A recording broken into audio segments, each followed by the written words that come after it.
How are you all doing? We're back with Growing Up Sickle Cell from the Savior Life Ministries. I'm your host, Corianda, and this is my guest, Pastor Mike. Hey guys.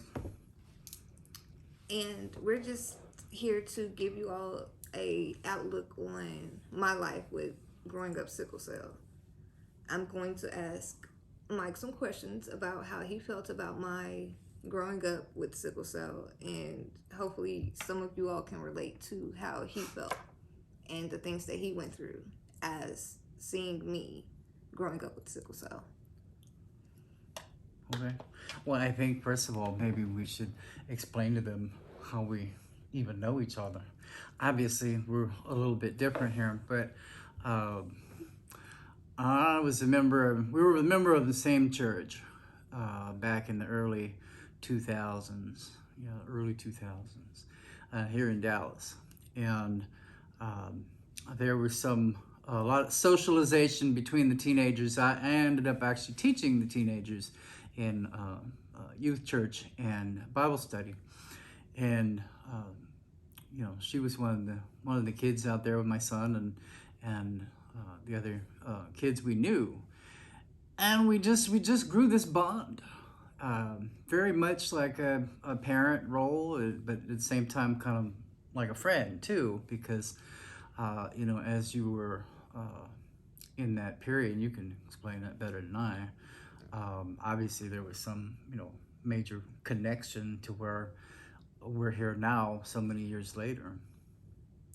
Well, for me, Pastor Mike actually was an old boyfriend's dad, and so when he and I were dating, I ended up in the hospital quite a bit. So from a church setting where I was a kid, happy-go-lucky, always seeing me being the person that I should be, versus seeing me in a hospital setting, not many people actually got to see that side of me because I kept people at arm's length.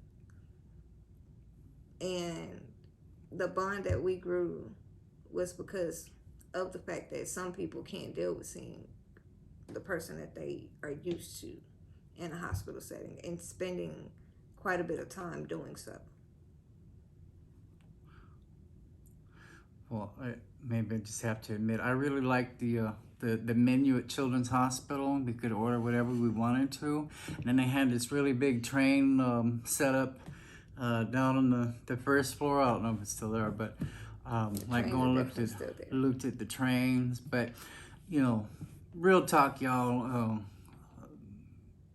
seeing kids in the hospital, regardless of what they're dealing with, but, sickle cell warriors, you all having to spend so much time in the hospital, especially her as a teenager and growing up. She spent the better part of more than half of the year, it seemed like, at Children's here in Dallas. Much less now because of changes, not just, I think, medication, but because the disorder advanced so much that she requires 100% blood transfusion every 7 weeks? 4 weeks. 4? Oh my goodness! Every 4 weeks. At one point, I remember it was 7, but every 4 weeks. So every month, she's getting 100% blood transfusion. But that, for the most part, keeps her out of the hospital. So to answer the question, yes, it's really kind of a toll, especially coming from the outside, not being an actual parent of a sickle cell warrior, but seeing it from as a third party, but still seeing it as a parent. Coming from the organization where we're in the church and there's 30 kids in there, and we're getting things done, talking about Christ and getting to know them. You get to know kids on a deeper level, but then to see her in the hospital, it really tugs on your heart, and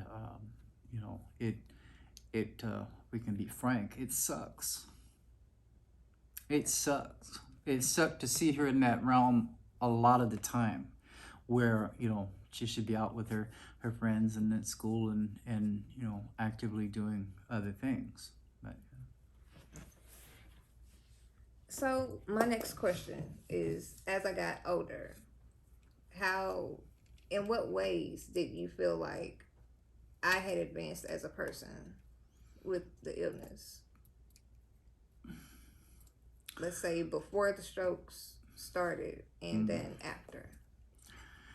Well, I think naturally with most people, as they age, they mature. However, not everybody does, and we saw that with my son and number of kids that um, uh, aged but didn't progress, or maybe didn't progress maturedly, or at least not at that age. And I know sometimes it takes some folk some years to get to that stage, but I think along the same lines of someone who becomes pregnant at an early age, they are forced into uh, being more mature about it and growing up quicker.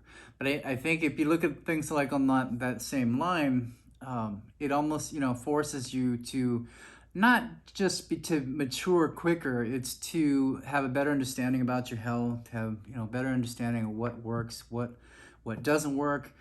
Y'all, what's really big, and we see these in the Facebook groups with the sickle cell groups, is to know your rights.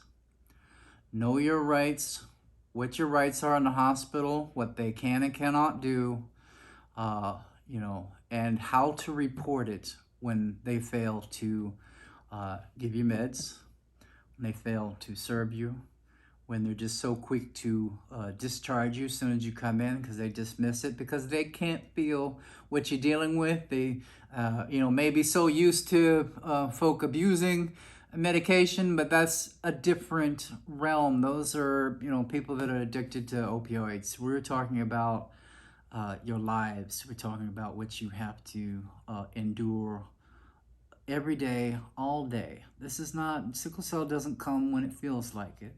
It doesn't come when, um, you can't dial it away. And for the most part, your pain meds don't take it away. You guys still have the pain. Um, and it's unfortunate that nurses and doctors abuse that.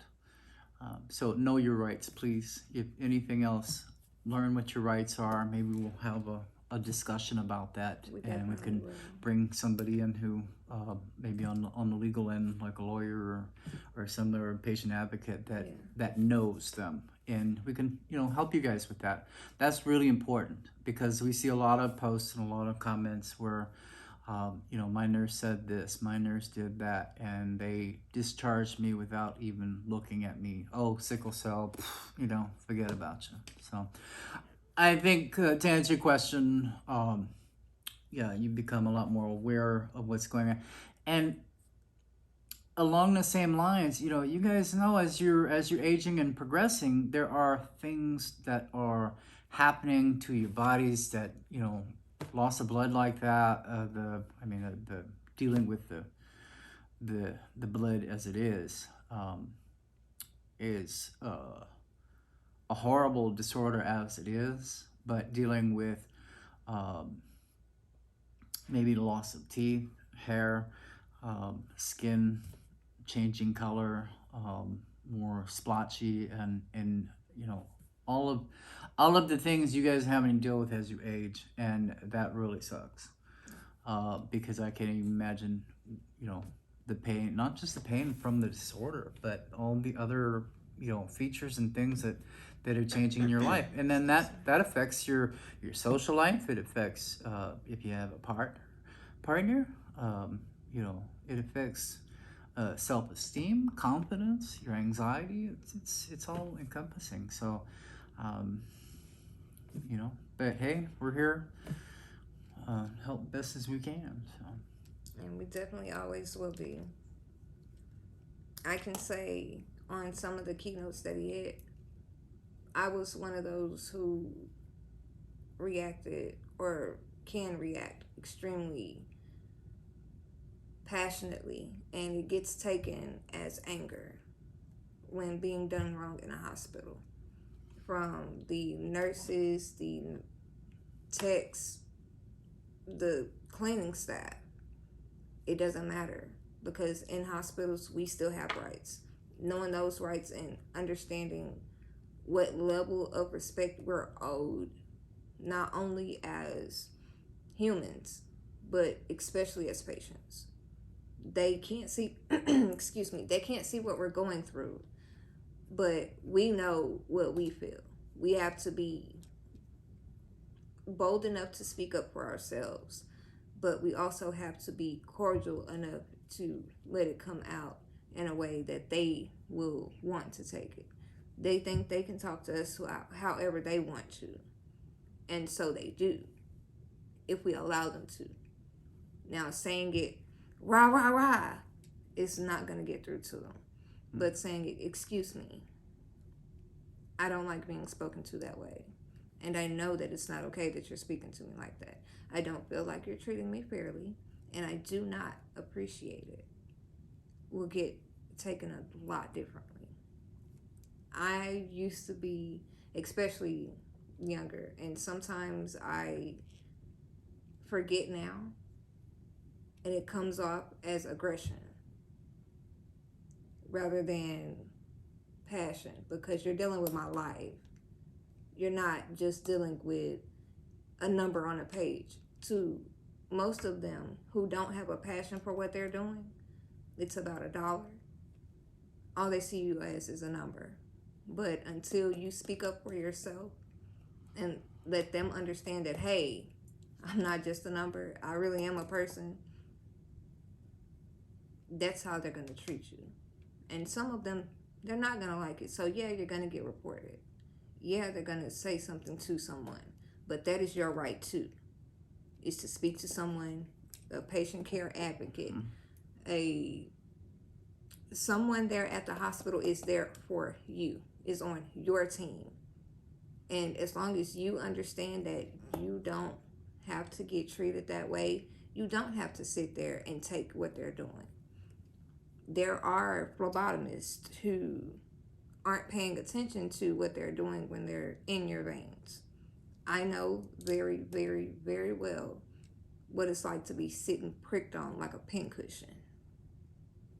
We don't have to do that.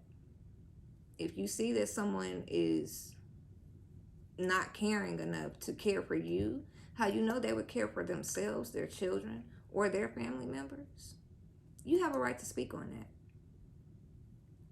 Just about a week and a half ago, getting ready for a treatment, I actually had a nurse or a phlebotomist who was drawing my blood, and she was so busy just trying to get the job done that she stuck me the first time and couldn't get the vein.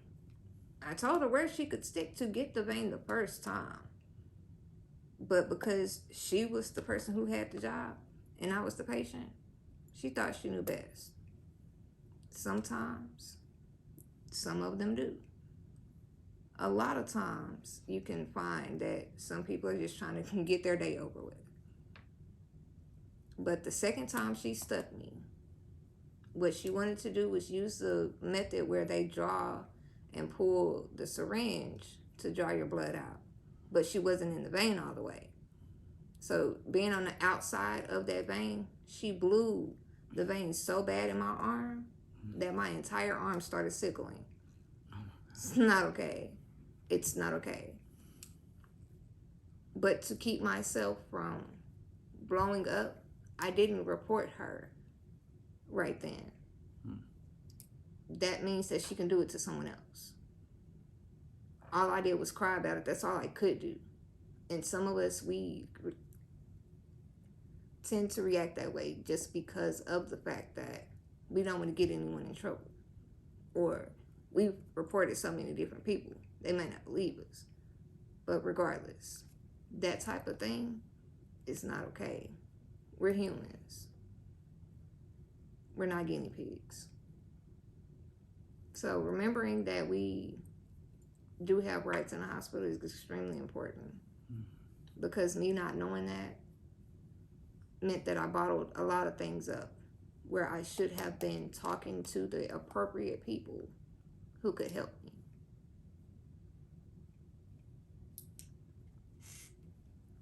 This podcast, I just want you all to know, is intended for sickle cell patients who may not know Christ, but have a desire to get to know Christ and want to explore Christianity in a way that you may understand the blood that God or Christ shed for us, and understand that there is a team of people to support you. We may not be there holding your hand, but I guarantee you it's probably something that you've been through that we've been through too.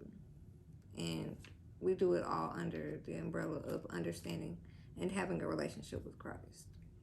So we do ask you all to come and talk to us, come and get to know Christ.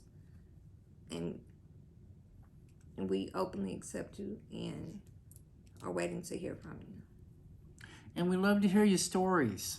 So I know you all have stories about what's happened to you in the hospital or the doctor's office. Come and share it, because more information out there helping other warriors like yourself, other families, other parents may have.